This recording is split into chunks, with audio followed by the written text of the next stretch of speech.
대상포진은 피부가 아니라 신경의 병입니다. 안녕하세요. 건강선생 김원장입니다. 오늘은 많은 분들이 한 번쯤은 들어보셨지만 막상 겪기 전까지는 대수롭지 않게 생각하기 쉬운 병, 바로 대상포진에 대해 이야기해 보겠습니다. 대상포진은 처음부터 대상포진 같다 하고 시작되는 경우가 많지 않습니다. 오히려 대부분은 이렇게 시작합니다. 몸 한쪽이 유독 쑤시고 따끔거린다. 옷이 스치기만 해도 화끈거린다. 근육통처럼 아픈데 한쪽만 아프다. 잠을 자도 피곤하고 몸이 무겁다. 이 시기에는 많은 분들이 담이 들었나, 무리했나, 신경을 잘못 눌렀나 하고 넘기곤 하죠. 그런데 며칠 뒤 아픈 부위 주변으로 붉은 발진이 올라오고 작은 물집들이 띠처럼 퍼지기 시작하면 그제야 이게 뭔가 이상하다는 생각이 듭니다. 여기서 중요한 포인트가 하나 있습니다. 대상포진은 단순한 피부 트러블이 아닙니다. 겉으로는 피부에 발진이 보이지만 실제로는 신경을 따라 염증이 생기는 병입니다. 그래서 통증이 단순히 가려운 정도가 아니라 칼로 베는 듯한 통증, 불에 대는 듯한 통증, 전기가 오듯 찌릿한 통증으로 느껴지기도 합니다. 대상포진은 내 몸속에 숨어있던 바이러스가 다시 움직이는 것입니다. 대상포진의 원인은 대부분 한 가지입니다. 어릴 때 알았던 수두 바이러스가 몸 안에 남아있다가 오랜 시간이 지나 다시 활동을 시작하는 것입니다. 이 바이러스는 몸속에서 완전히 사라지지 않고 신경이 모여있는 곳에 잠복해 있다가 면역력이 떨어지면 다시 깨어납니다. 그래서 대상포진은 밖에서 누가 옮겨서 생긴다기보다 내 몸이 약해졌을 때 안에 있던 바이러스가 올라오는 형태에 가깝습니다. 이 왜 특히 5070대에서 많을까요? 대상포진이 중장년층과 시니어에게 많은 이유는 단순합니다. 나이가 들수록 몸의 회복력과 면역력은 자연스럽게 떨어지기 때문입니다. 특히 이런 상황이 겹치면 위험이 커집니다. 최근에 감기나 독감을 앓고 난 뒤 수면이 부족했던 시기, 스트레스가 길게 이어진 시기, 식사가 불규칙하고 기력이 떨어진 시기, 당뇨, 고혈압처럼 만성질환 관리가 흔들린 시기, 대상포진은 갑자기 오는 것 같지만 사실은 몸이 오래 버티다가 보내는 신호일 때가 많습니다. 3. 대상포진이 무서운 진짜 이유. 대상포진이 무서운 이유는 발진 자체 때문이 아닙니다. 진짜 문제는 통증이 오래 남는 경우입니다. 대상포진이 지나간 뒤에도 신경이 손상되면 통증이 계속 이어질 수 있는데 이걸 대상포진 후 신경통이라고 합니다.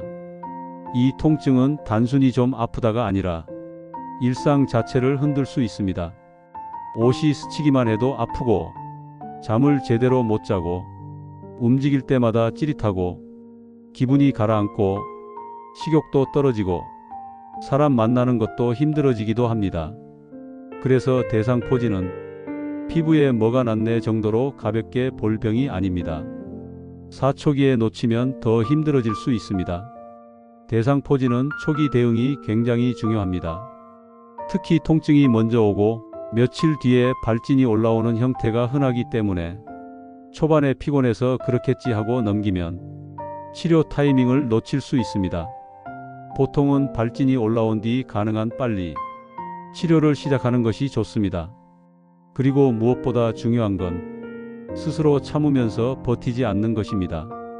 통증은 몸이 보내는 경고이고 대상포진의 통증은 참는다고 좋아지는 통증이 아닌 경우가 많습니다. 대상포진은 피부병처럼 보이지만 실제로는 신경의 병입니다. 그리고 무서운 건 발진보다도 그 뒤에 남는 통증일 수 있습니다. 대상포진이 오기 전에 몸이 보내는 신호들, 그리고 이런 분들은 특히 조심해야 한다는 내용을 조금 더 구체적으로 정리해 드리겠습니다. 대상포진이 오기 전 몸은 이미 신호를 보냅니다. 대상포진을 겪으신 분들이 자주 하시는 말이 있습니다. 그때 이상하긴 했는데 설마 이게 대상포진일 줄은 몰랐어요. 맞습니다. 대상포진은 대부분 예고편이 있습니다. 오늘은 그 신호들을 조금 더 현실적으로 정리해 보겠습니다. 1. 대상포진이 오기 전 가장 흔한 신호 한쪽만 아픈 통증. 대상포진 통증의 특징은 몸의 한쪽만 아픈 경우가 많다는 겁니다. 예를 들면 이런 느낌입니다. 오른쪽 갈비뼈 주변만 찌릿하다. 왼쪽 등만 쑤신다. 허리 한쪽만 화끈거린다. 어깨 한쪽만 칼로 긁는 듯하다. 이런 통증은 근육통과도 비슷해 보여서 파스 붙이고 넘기는 경우가 많습니다.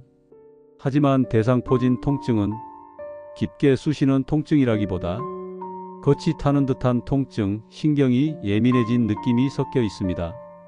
이 옷이 닿는 것 자체가 불편해지는 경우, 대상포진이 시작될 때 가끔은 통증보다도 먼저 옷이 스치면 불편하고, 이불이 닿으면 거슬리고, 샤워할 때 물줄기가 따갑고, 이런 감각 변화가 나타납니다. 이건 단순히 피부가 민감해진 게 아니라 신경이 예민해졌다는 신호일 수 있습니다. 3. 몸살처럼 기운이 빠지는 느낌. 대상포진이 올라오기 전에는 몸살처럼 기운이 쭉 빠지는 느낌이 동반되기도 합니다. 자도 피곤하고, 몸이 무겁고, 머리가 멍하고, 이유 없이 기운이 떨어지는 느낌. 이럴 때 사람들은 감기 오려나 하고 생각합니다. 그런데 며칠 뒤 통증이 확 올라오고 발진이 생기면 그때서야 퍼즐이 맞춰지는 겁니다. 4. 이런 분들은 특히 대상포진이 잘 옵니다. 대상포진은 누구에게나 올 수 있지만 특히 위험이 높아지는 경우가 있습니다. 면역력이 떨어져 있는 경우, 최근 체중이 확 빠졌거나, 밥맛이 없고 기운이 없거나, 잠이 계속 부족했던 경우, 만성질환이 있는 경우, 당뇨가 있는 분, 고혈압, 고지혈증 관리가 흔들린 분, 만성 신장질환이나 간 기능이 약한 분, 스트레스가 오래 이어진 경우. 스트레스는 단순히 마음의 문제가 아니라 몸의 면역 균형을 흔드는 큰 원인입니다. 5. 대상포진은 몸이 보내는 경고등일 수 있습니다.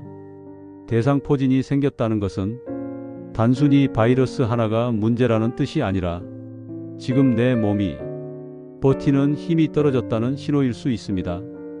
그래서 대상포진을 한번 겪고 나면 그때 내가 너무 무리했구나 하고 뒤늦게 돌아보는 분들이 많습니다. 대상포진은 갑자기 생기는 것 같지만 몸은 이미 여러 신호를 보냅니다.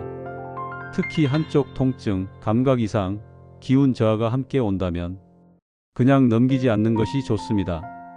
대상포진이 의심될 때 집에서 절대 하면 안 되는 행동, 그리고 통증을 줄이기 위한 생활관리법을 차분하게 알려드리겠습니다. 대상포진 의심될 때 이것만은 피해야 합니다. 대상포진은 초기에 잘 관리하면 통증을 줄이고 회복을 빠르게 돕는 데 도움이 됩니다. 반대로 초기에 잘못 대응하면 통증이 길어질 가능성이 커질 수 있습니다. 오늘은 특히 많은 분들이 무심코 하는 실수들을 먼저 짚어드리겠습니다. 1. 참고 버티기는 도움이 되지 않습니다. 대상포진 통증은 근육통처럼 좀 지나면 낫겠지로 해결되는 통증이 아닐 때가 많습니다. 특히 통증이 강해질수록 몸은 긴장하고 잠은 더 깨지고 회복력은 더 떨어집니다. 결국 악순환이 생깁니다.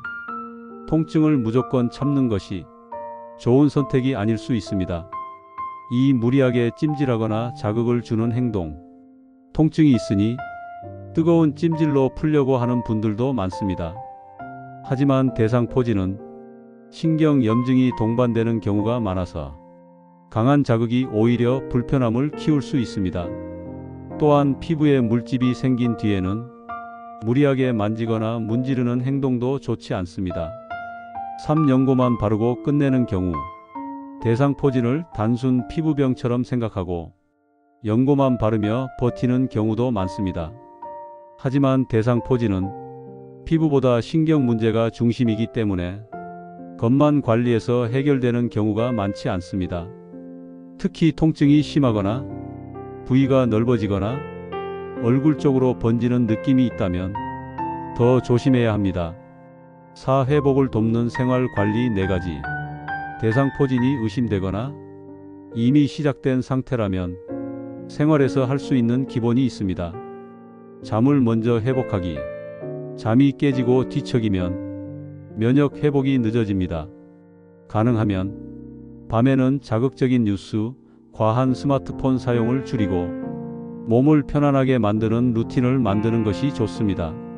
몸을 따뜻하게 유지하기. 뜨겁게 자극하기보다는 체온을 안정적으로 유지하는 방향이 좋습니다. 차가운 바람을 직접 맞거나 갑자기 몸이 식는 환경은 피하는 것이 좋습니다. 식사는 단순하게 규칙적으로 기운이 없다고 단 음료나 과한 간식으로 버티면 혈당이 흔들리고 회복이 더뎌질 수 있습니다. 따뜻한 밥, 단백질, 수분, 이 기본이 오히려 중요합니다. 스트레스 줄이기. 병 때문에 스트레스를 받는 것도 자연스럽지만 이 시기에는 마음을 더 조급하게 만들수록 몸이 더 긴장합니다. 조금 느리게, 조금 덜 무리하게 몸이 회복할 시간을 주는 것이 필요합니다. 5. 대상포진 이후 가장 중요한 것 통증이 남지 않게 관리하기. 대상포진은 발진이 사라졌다고 끝난 병이 아닐 수 있습니다. 통증이 남는 경우 일상이 무너질 수 있기 때문에 이후 관리가 정말 중요합니다. 통증이 오래 지속된다. 잠이 계속 깨진다. 옷이 닿기만 해도 불편하다. 이런 경우는 혼자 참고 넘기기보다 적절한 도움을 받는 것이 훨씬 안전합니다. 대상포진은 초기에 어떻게 대응하느냐에 따라 통증의 길이가 달라질 수 있습니다. 가장 중요한 건 무리하지 않고 회복을 우선하는 것입니다. 오늘은 대상포진에 대해서 이야기해 봤습니다. 겉으로는 피부에 발진이 올라오는 것처럼 보이지만 실제로는 신경을 따라 통증이 남을 수 있는 병이라는 점이 핵심이었습니다. 특히 대상포진은 조금 쉬면 괜찮아지겠지 하고 넘기기 쉬운데 그렇게 참고 지나가다 보면 통증이 길어져서 일상까지 힘들어지는 경우도 적지 않습니다. 무엇보다 중요한 건 지금 내 몸이 보내는 신호를 가볍게 보지 않는 것입니다. 몸이 지쳐 있고 면역이 떨어져 있다는 신호일 수도 있으니까요. 오늘 영상이 불안감을 키우기 위한 내용이 아니라 미리 알고 대비해서 내 몸을 더 안전하게 지키는 데 도움이 되는 시간이 되었으면 좋겠습니다. 앞으로도 어려운 건강 이야기를 누구나 이해하기 쉽게 그리고 실천할 수 있게 차분히 정리해서 계속 알려드리겠습니다. 끝까지 함께해 주셔서 감사합니다. 건강선생 김원장이었습니다. 오늘도 편안한 하루 보내시고 내일도 건강하게 뵙겠습니다.